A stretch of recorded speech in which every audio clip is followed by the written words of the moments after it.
Hi, Peter. Thank you so much for agreeing for this interview. As you know, for my art project, I'm doing a research on curatorial practice discourse, and one of the main questions that I'm interested in is, what does being an artist bring to the role of curator? I was fortunate enough to be introduced to you by our friend.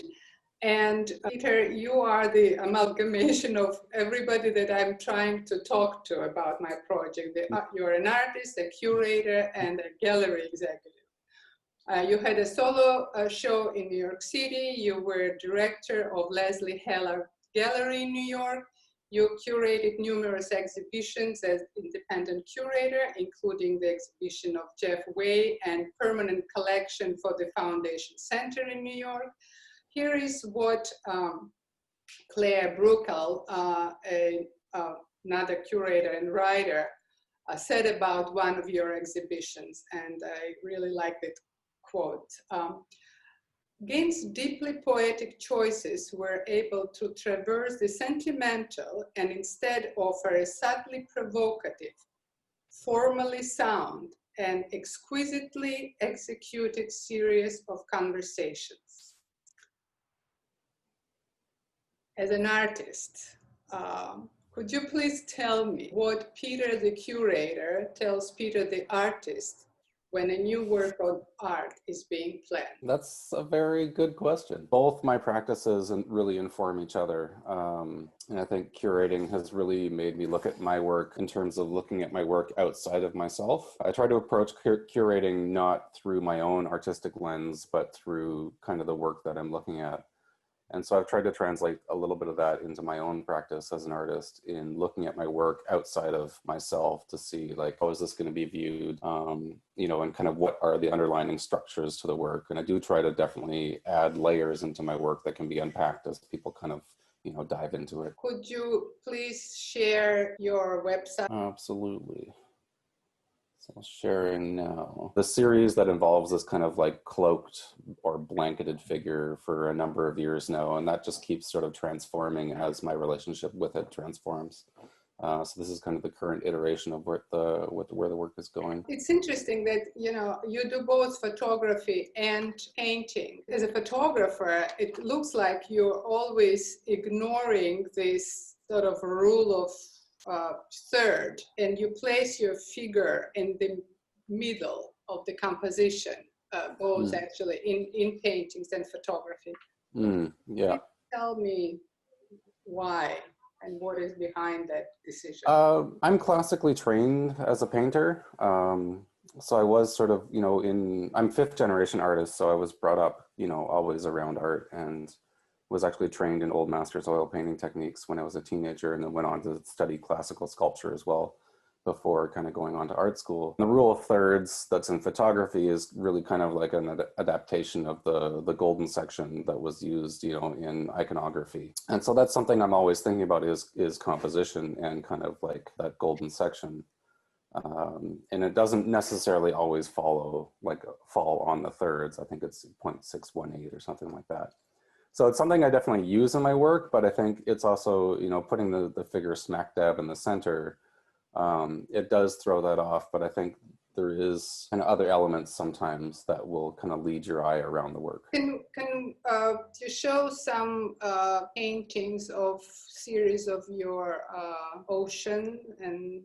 Oh, the seascapes, yeah. Seascape? Yeah. Just a little, yeah, I love those. Oh, thank you. Yeah, no, I love these too. This is a series I've been doing since, I think, 2008. Are they plein air, or you do it from photography? Neither. I do it more from kind of like, it's more of like a meditative space than it is really like a representation of a nautical scene. You know, they originally came from, I went on a series of camping trips for about a month each in Hawaii, and was just sort of staying on these beaches for about a month, and just looking out into this expanse of the ocean really became kind of this meditative act to me. So when I got back into the studio, I started painting these seascapes. So I've done hundreds of them to date, and they really aren't a specific place. They're more kind of like this feeling of a place, but also kind of these meditative spaces. Yeah, they're great. Okay, can we get you back now? Sure, yeah. Since you're doing both photography and painting, I was wondering if you have ever felt that the photography, painting are in competition with each other, or you know, are they made by the different artists, or they're always in perfect dialogue, or I don't think anything is ever in perfect dialogue. I mean, there's always some sort of a disconnect, and especially between mediums as I kind of navigate what that is. The photography originally came about because I was working with this blanket. I wanted to do some self-portraits, you know, with it in landscapes. And so that's how that originally started. But it started mostly as kind of reference images for paintings. But fast forward, and I had a job working for a traveling commercial exhibition where for about 2 years I was flying around the world constantly. So I was never in one place long enough to kind of like be in the studio. So I had to adapt my practice to work with my schedule. And so I started bringing my photography equipment and these blankets with me everywhere around the world. And, you know, anytime I was not working, I would be setting up these shoots in different locations. So it really kind of evolved as a means to like keep making art when I wasn't able to be in the studio. George Condo once mentioned that drawing is like, and I quote, drawing is like walking in the forest. And you never know when you're making painting where it will take you. And in one of the interviews, I read that you don't particularly like drawing, but you really like writing about your art. So the question is, when you start your art process, do you know your final destination? And do you know when, or how do you know when your piece is finished? That's another question I think that changes as my relationship with the work changes as well. I think early on in my work, the paintings were very deliberately planned out. And I would think a lot about, you know, the composition and kind of like the symbolism and the layers of symbolism that were in the work and what I was putting into the work. But I think lately I've tried to not necessarily sidestep, but focus more on a bit of like an intuitive quality with the work in making it. So writing is definitely a large part of my practice, and reading is a large part of my practice, as is thinking. I mean, I think just sitting in the studio and doing nothing is also, you know, that's time put towards the painting. And I think it's important time. But yeah, I don't enjoy drawing in kind of a traditional sense. Like I don't like, you know, the tools of it just don't work for me. I love painting. And oftentimes I will kind of do small paintings that I may refer to as drawings. That'll probably be the closest I ever get to drawing. But yes, usually I will do a lot of writing about the work, and the writing, you know, either it's about a specific piece that I'm thinking about, or it'll be about kind of the work in general and just kind of relationships to other things that I'm, you know, kind of thinking about or reading about. When you're finishing up, what, you know, every artist has their own little sort of magic moment when they put the brush down, so to say. So what is your moment of truth with your My art? moment of truth. I think it also, that changes with the work too. I mean, sometimes I will want to kind of complete a work in one session, you know, because that kind of becomes about that feeling or essence of kind of like that, that mark in time. And then there's times where my paintings will take months and months and months. But ultimately, I think it's sort of like the work will tell me when it's finished. Yeah. And so I just have to kind of be open to listening to when that is. You know, there's some, probably more relevant maybe to this sculptures, but I still think you did some, I know, glass work. So I was wondering whether do you like your audience to see the evidence of your process and of your work, or you think it's not important for them to view it at all? I think it depends. I mean, craftsmanship is very important to me. And I think it's important to the work. I mean, especially kind of with my background and kind of like a little bit of classical training I have, the fact that something is well made is very important to me. unless there's, you know, kind of a reason for it not to be well made. So, I mean, I always will approach something from a craftsmanship stance, like from when I start, and I do like to build everything from scratch. You know, so all my panels, cradle panels, canvases, usually I will kind of build everything. I'll build the stretchers, I'll stretch the canvas. You know, if I'm working with panels, I'll you know, cut the wood and you know, make the panels. And I've even like taught myself how to do framing and make frames from scratch as well, just because I do really enjoy that process. And I think there's a relationship that the artist has to that object. It's built over time, and I think the more times your hands kind of run over this object, the more you get to know it, and the more of what the essence is that you're trying to instill into it can kind of be there. Since we're talking about craftsmanship, and that's a nice way into the curatorial work, in a way, where does line between fine arts and crafts lie for you, as a both probably as an artist and a curator? I mean, for me, I think that lies in intent, you know, intent of the maker. And I think that kind of lies in a conscious intent, and not necessarily a conceptual one, but, you know, some sort of realization on the part of the maker that what they're doing is larger than kind of themselves. I'm trying to think of an example I could give of that, but, you know, I have this stick, you know, and I have this stick that I kind of have started carrying around with me.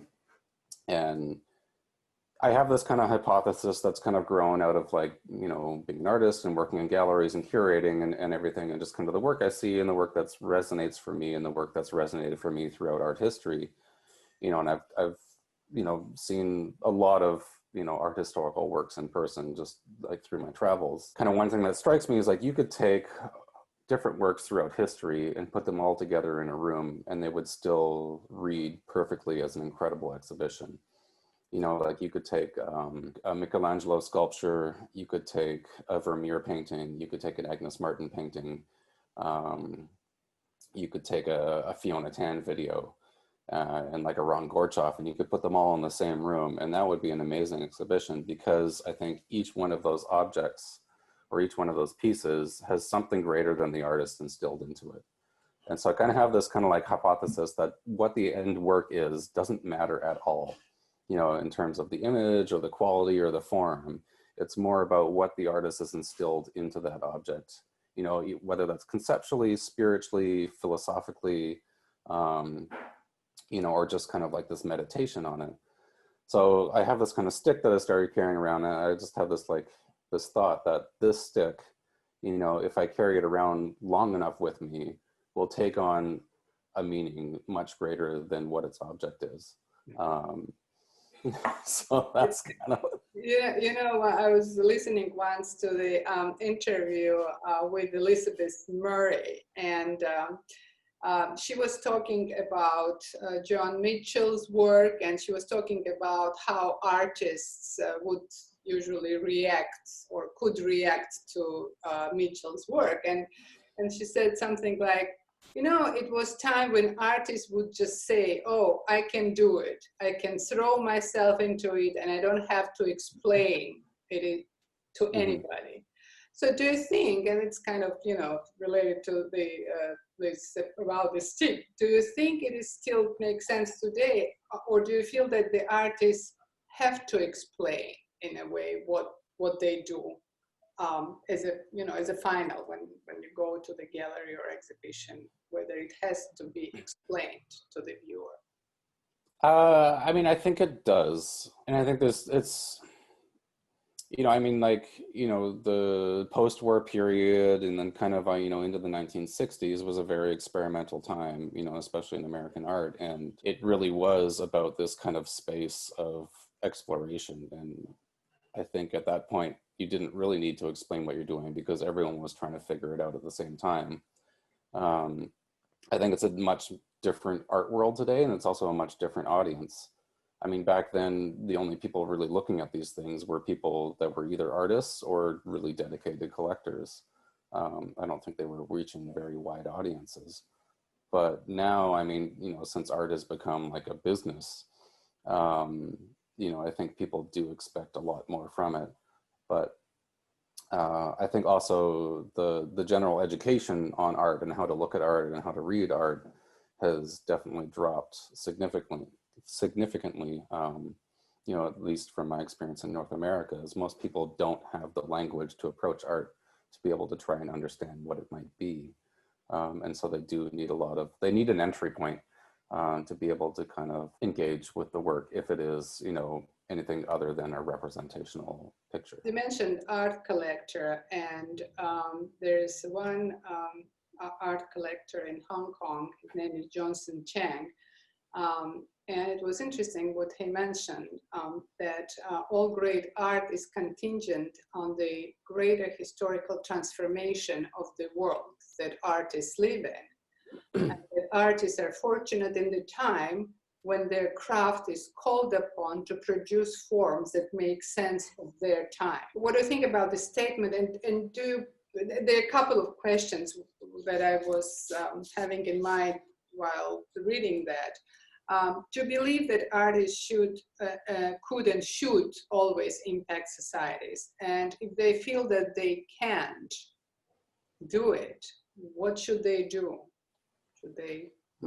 They should just keep doing it anyway. I mean, that makes me think about a few things. One is this quote from Philip Glass, and I'm paraphrasing here, out of his autobiography. And I think he kind of says, or perhaps it was from an interview I saw with him, but he basically says that, he was asked by the interviewer, I think, does he think that his music will have an impact on, cultural history? And he said, like, I don't know. Ultimately, that's not my job. My job is just to make this stuff. He says it's history's job, basically, to figure out whether it's good or not. I mean, the same thing kind of Warhol said, is like, well, people are trying to figure out whether they like it or not, just keep making more. Yeah. But I think the one thing he said that I think is very important, I think it is, very true, is that you won't know the importance of someone's work until about 40 years after everyone who has known them has died. Okay. And I think that's, I mean, there's a lot I can say about. Well, time obviously is the best filter, clearly. Yeah, with significance. But I mean, in terms of artists making work for our time, I mean, I think artists need to make work. I mean, I guess I think of art in a historical perspective, kind of mostly, and if you think of, what was the most popular stuff at the time of like the Impressionists, it probably wasn't their work. It was something that we don't even care about today. So, I think today, and I look at what's the most popular and what's the most commercially successful, and I can pretty much guarantee you that that's not going to matter. In just, even maybe a short decade or two. Absolutely. That, again, it's sort of related to the previous questions that, about this responsive curating. And I was wondering your view on those kind of exhibitions, which, encourages and supports artistic responses to the specific social, political, and cultural issues. And usually they're outside of some institutional boundaries. What are your thoughts on that? I mean, I think social responsibility and curating is definitely becoming more prevalent in the minds of curators. And I think, I mean, the art world is very Eurocentric. It's very straight white male centric. And I think there is a ton of room for it to kind of open. I mean, like right now, like, even as an artist, like I know, like it's like the last thing the world needs right now is another straight white male artist. And I'm totally fine with that. Like that's why you became a curator, in addition to. I mean, I became a curator because I really enjoy doing it, and it's also a way to kind of like give back to the artistic community in a way that also feeds my practice. But I mean, I love seeing exciting curatorial stuff. And most of the stuff that really excites me is from some totally unknown person just doing it because they love it. What are the criteria, by the way, that you pick the artist? And it's, you know, there are a number of questions that I have about that process, how it in general starts, whether it starts with the concept first, and then you look for the artist, or you know, given the artist and their work that is available for you, you come up with a concept for the exhibition. It really depends on usually where the exhibition is. You know, because if it's, you know, if I'm wearing my gallery director hat and I'm working, you know, producing an exhibition for the gallery, I mean, we usually have a set of artists that we work with, and, you know, it's kind of the gallery owner's eye or taste, you know, and so we'll put together the exhibition kind of, you know, around that. If I've been invited to curate a show somewhere else, sometimes they have a stipulation, like, you know, we'd like, you know, this show, or we'd like you to kind of like explore this theme, or sometimes they're just like, do whatever you want. And those are the most fun, are where it's just kind of like, do whatever you want. Here's a space, here's a time, you know, and we'll give you some support to make this happen. And those are the fun ones, because that's where I can get creative with it, and that's kind of where I can, you know, do a little bit more exploring with the work as well. What do you think about experience exhibitions that are very popular now? And I personally, and again, I'm old school, and I'm always worried about things. And I feel like sometimes that maybe the art is, or could be, lost behind this experience. People are so enjoying. I remember when at the National Gallery there was an exhibition, Leonardo. It was an experience sort of exhibition, and there were a lot of interesting little things that you could do, and people mostly were, you know, near those stations, and sometimes completely ignoring what was on the walls. So what do you think about that? I mean, I think we kind of have to look at the role that a lot of these experience things like play, and what their function is, and like who they're also catering towards.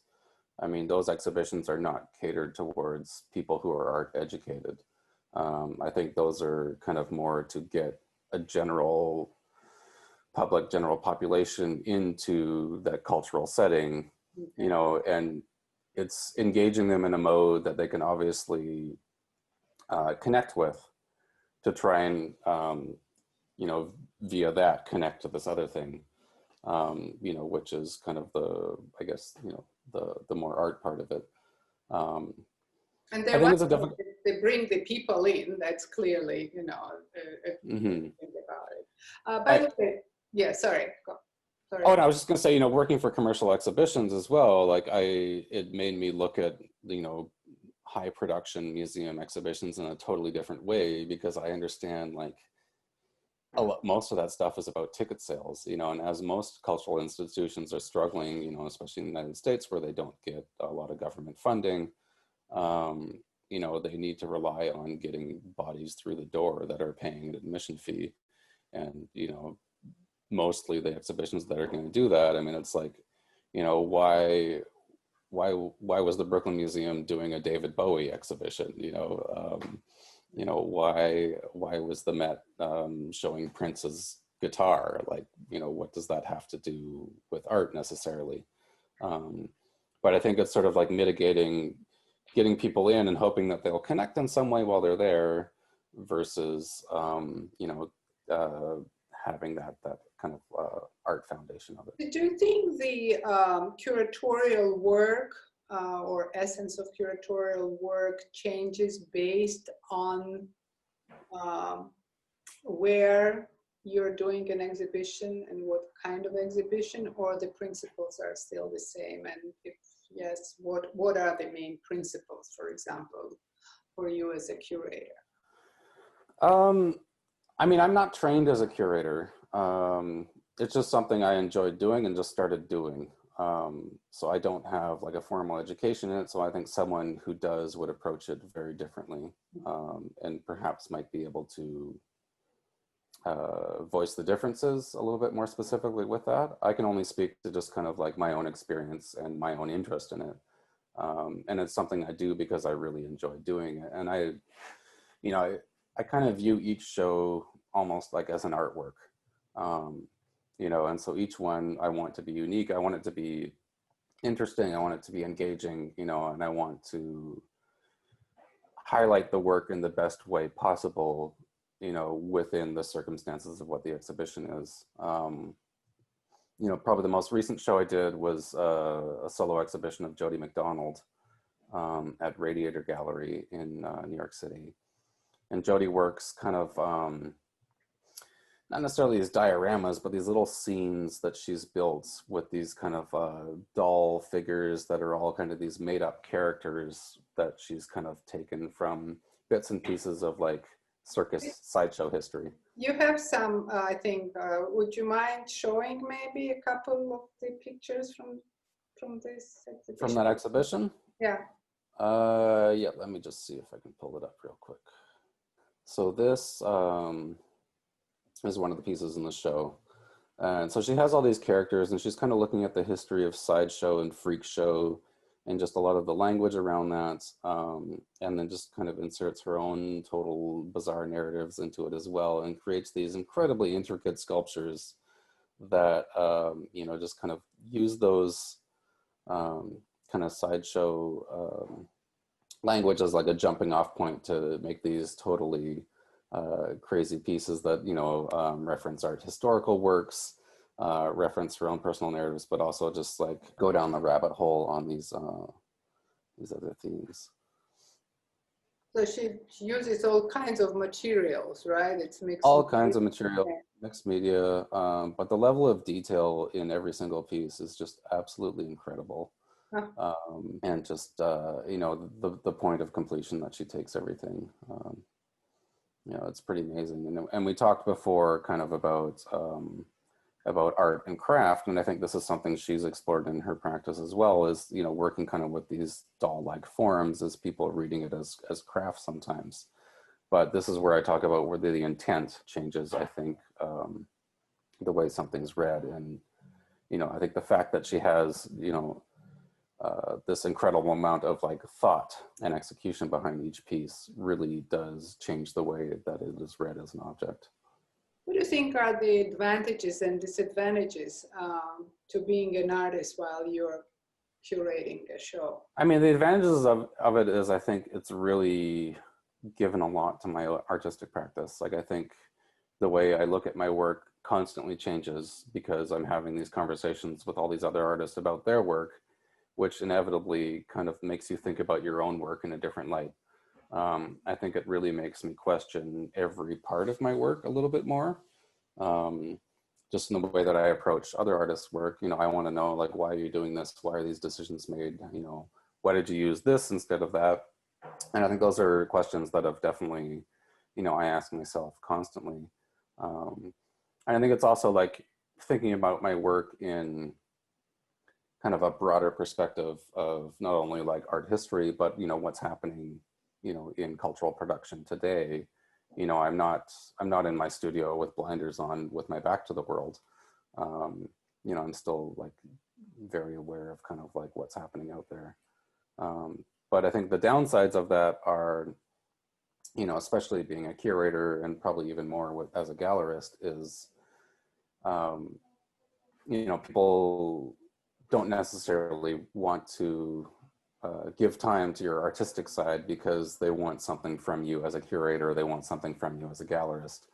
So I think there's always the questioning of motives behind kind of like people reaching out to you. When you have a group show, for example, or you have one artist, so as a curator, what is the difference in approaching a group show, and how do you deal with the artists, and how much freedom you give them, if at all? So how does this collaboration work? I mean, I think that really depends on the artist. Some artists, you know, if I know them and I know their practice and I trust them, you know, I can just say like, I've got this show, this is the theme, I want you to make a piece, you know, here's the space, do whatever you want, you know, and I will trust certain artists to know that they will do something incredible. Other artists, not so much. You know, it will be more of a dialogue, I guess. But I guess like it really depends on kind of like the scope of the exhibition. You know, if it's, you know, if it's work being made specifically for an exhibition, I think that's going to be different than if I'm just choosing already made pieces to put together to kind of like fit a theme of a show. How do you measure the, you know, your success as a curator? I think, I mean, ultimately, if I'm happy with the show, I think, I mean, I do it because I enjoy it. So if I think if I find it interesting and I enjoy it, then I hope that other people will as well. I don't care about press. I don't care about like hype. I don't care, like, you know, it's like, it doesn't matter to me at all. Like, you know, I guess the things that are like really rewarding to me are when people who come in who have no artistic background or not, like, don't have that language, can come in and connect with this work in a way that makes them feel comfortable. Like, that's pretty incredible. Yes, that is pretty good.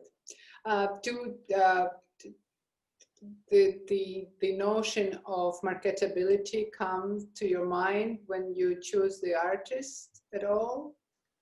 I mean, I have a very much love-hate, which more with leaning more towards hate of the art market.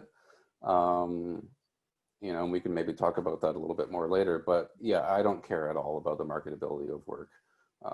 Art shouldn't necessarily, I mean, it's become very much a commodity. Right, I agree with that. But for example, if you are a gallery that basically survives on selling the art, and if you are invited to put the exhibition there as a curator, so, you know.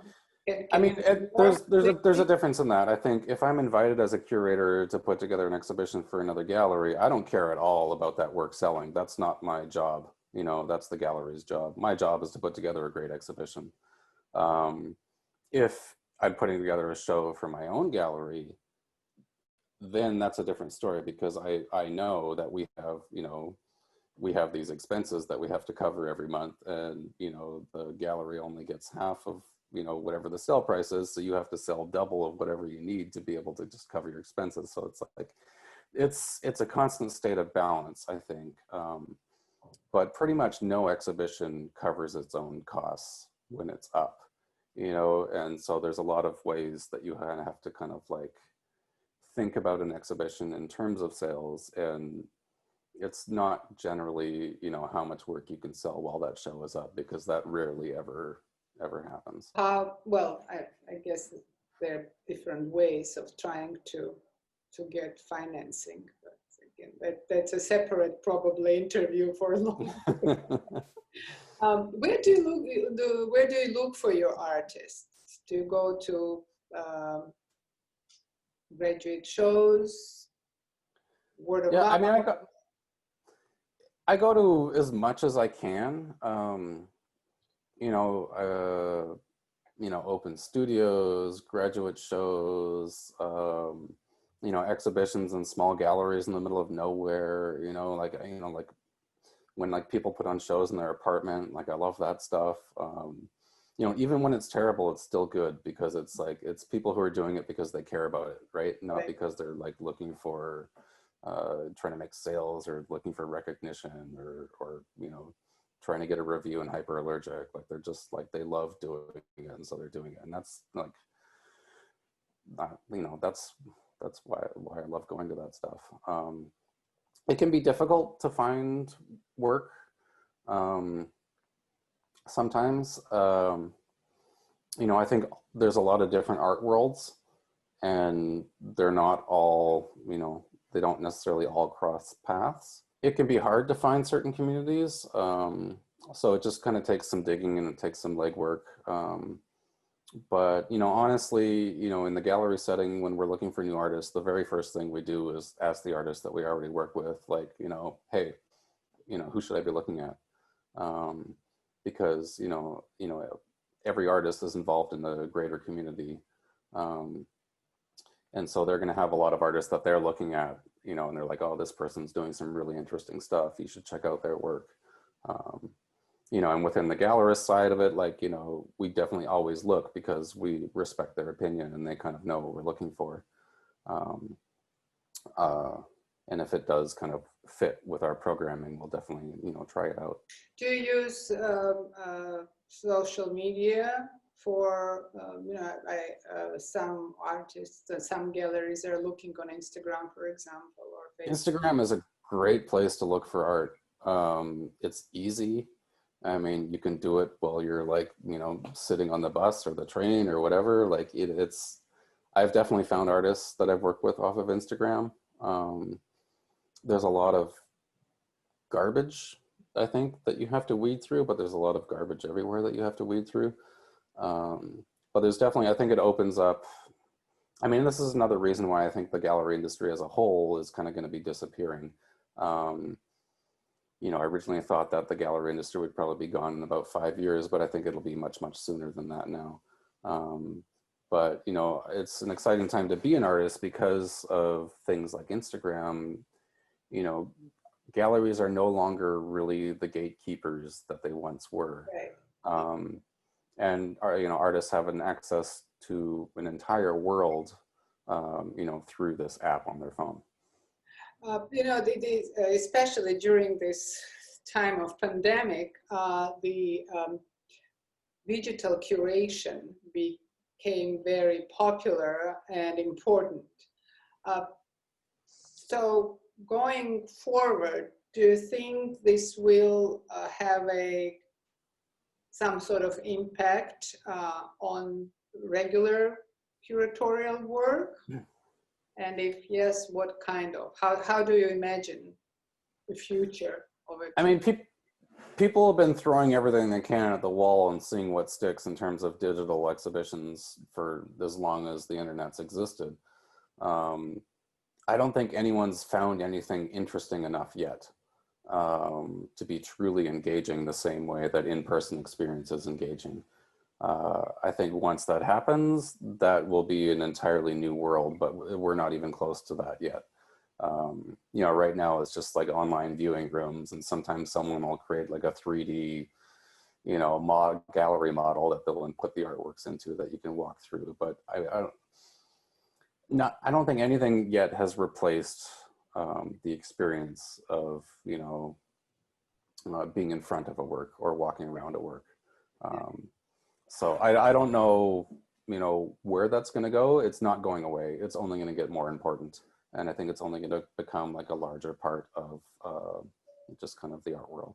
So in the middle of your quite successful career as a artist and as a curator, and you decide to go back to school to do your master's in fine art. Mm-hmm. Could you please tell me why did you decide to do that? What school you're going, and why did you pick the school that you're going to? Good question. I've been wanting to do a master's degree ever since probably I got out of my undergrad. You know, which I graduated with from my BFA in 2006. But I've always been one to chase experience rather than money, or rather than, you know, prestige or anything like that. You know, I worked in construction for 10 years before I moved to New York. I worked on the outside of high-rise buildings doing restoration work, so like dangling off buildings and stuff like that. And I did that because I really enjoyed the work, but it also gave me a lot of freedom. You know, I took 4 months off a year and just worked in the studio or went traveling. And then when I moved to New York, I wanted to get more involved with working for art organizations. And so kind of the first thing I did when I got to the city was start volunteering, and that kind of led me down a curatorial path. And at the same time, I wanted to pursue my master's, but you know, everything was going really well in terms of curating and stuff like that. And so, and I was learning a lot. So I decided to follow that path and kind of until it took me to a place where I wasn't kind of learning all that much anymore. And so I worked my way kind of up the gallery chain from, you know, from part-time art handler to full-time art handler to gallery assistant to, you know, gallery director, and learned a ton along the way that has really informed like who I am and also the way I approach art. But I think I kind of got to a place where, you know, I realized that that's not necessarily like, you know, the commercial gallery world is not where I see myself being long-term. One, because I kind of find it less interesting. And especially now that everything's become too professionalized and it's too much about a business and it's not a whole lot about, you know, this, you know, big C culture anymore. So I thought it would be, you know, a good time for me to go back and do my master's. And so I applied to do it before the pandemic. And so, you know, I kind of planned to transition out of my role at the gallery.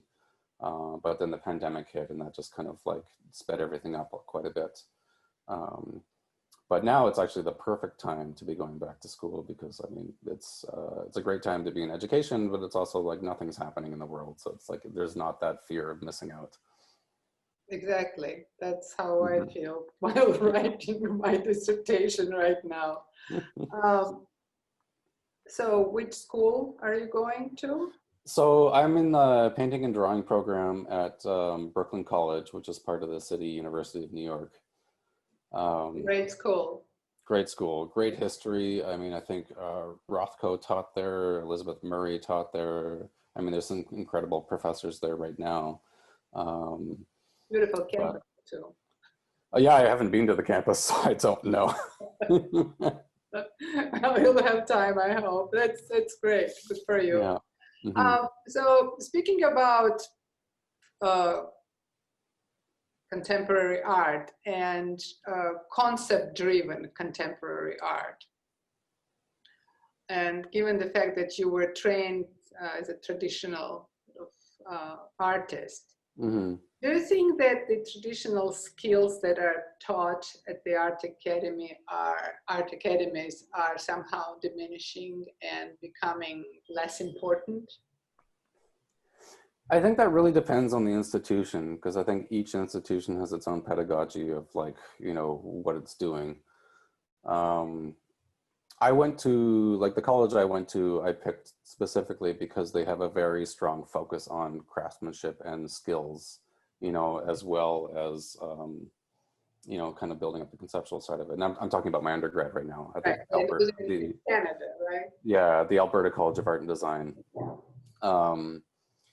You know, and since like, because that stuff was important to me, I knew I wanted an education where that was a focus, you know, rather than, you know, another Canadian institution, Emily Carr at the time was known for being more on the conceptual side of things. You know, sort of like the idea is more important than anything. And so just hire someone to produce the work. I'm a little bit, you know, I'm kind of the opposite, where I think both are very important and need to be kind of developed together. If you don't have the skills to make it, then get someone else to make it. But I think you need to still understand the process of what that means. And that's why I love to learn things like, even like, you know, making my own frames.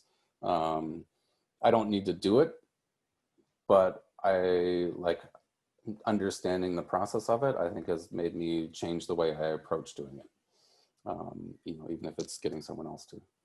Do you think that for curators, for example, having a certain education in traditional art is a benefit or not? I mean, I think curators need to have a background in art history, absolutely. I mean, yeah, I think very obviously, but in terms of like skills and art, or it's not a... I think it's important for people to try, because I think they need to understand what that process is. I mean, I think it should be required that, you know, like curators, art historians should take a painting class, a drawing class, a sculpting class. Like, I think they need to understand, like, I mean, regardless of actually making any art, or work. It's just about understanding kind of what it means to work with those materials. And I think it will just change the way you approach them as well. Yeah, and I think it also probably changes the relationship between the artist and the curator as well. Mm-hmm. Yeah, yeah. I recently got a book by David Saleh, How to See, and what struck me there, he says, a visit to any of today's leading art schools would reveal one thing in common. The artist's intent is given far greater importance than his or her realization, the work itself. The theory abound, but concrete visual perception is a low end. And he also quotes the sculptor Ken Price, who once said, "Nothing I can say is going to improve how it looks." What do you think about that? Yeah, I think that's pretty on point. I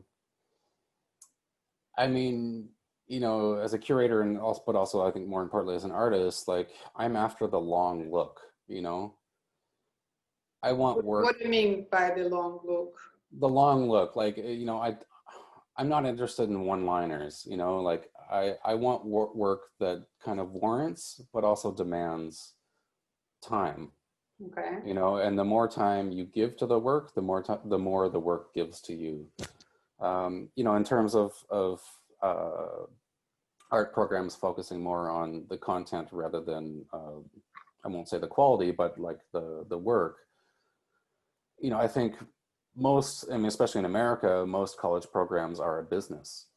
You know, these schools are out to make a profit and they charge a ton of money for these students to go there. I mean, I think Columbia University is near $50,000 a year, you know, as are SAIC and a lot of the top universities, which is specifically why I did not choose to go to one of those. You know, I think you can get just as good, if not a better education at state-run or community colleges for a fraction of the cost. And going into debt is not going to help you at all as an artist. Yeah, I mean, I think you can put whatever you want conceptually into an artwork, but if no one's going to care to look at it, what's the point? Yeah, absolutely. Yeah. And I have the last question for you.